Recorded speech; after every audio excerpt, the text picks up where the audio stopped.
السلام علیکم دوستوں، آج کی خبر بہت ہی پیاری خبر ہے۔ دیوبند سے احتجاج کی آواز سب سے پہلے بلند کی گئی۔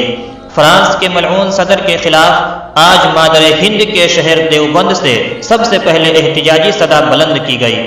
اور پوری دنیا کو یہ پیغام دیا گیا کہ ہم کسی بھی صورت میں اپنے پیارے نبی جناب محمد الرسول اللہ صلی اللہ علیہ وسلم کے خلاف ایک بھی جملہ برداشت نہیں کر سکتے۔ ہم اپنے پیارے رسول اللہ صلی اللہ علیہ وسلم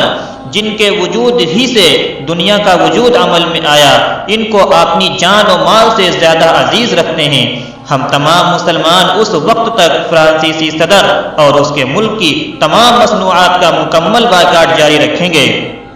جب تک کہ فرانسیسی صدر علی الاعلان معافی مانگ نہ لے۔ محمد صلی اللہ علیہ وسلم پر پوری دنیا کے غیور مسلمانوں کے جان و مال، عزت و آبرو سب کچھ قربان ہے، جنہوں نے رہتی دنیا تک اپنے کردار سے یہ پیغام دیا کہ آمنہ کا لال ہوں، پوچھو نہ کیا دے جاؤں گا، خلد کا امت کو اپنا راستہ دے جاؤں گا، سر پہ کوڑا ڈال دو یا راہ میں کانٹے بچھا دو، میں محمد ہوں، کرم کا سلسلہ دے جاؤں گا۔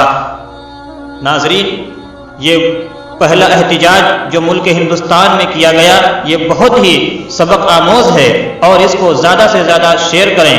اور ساتھ ہی میں حضور صلی اللہ علیہ وسلم کی محبت میں ایک مرتبہ صلی اللہ علیہ وسلم ضرور لکھیں۔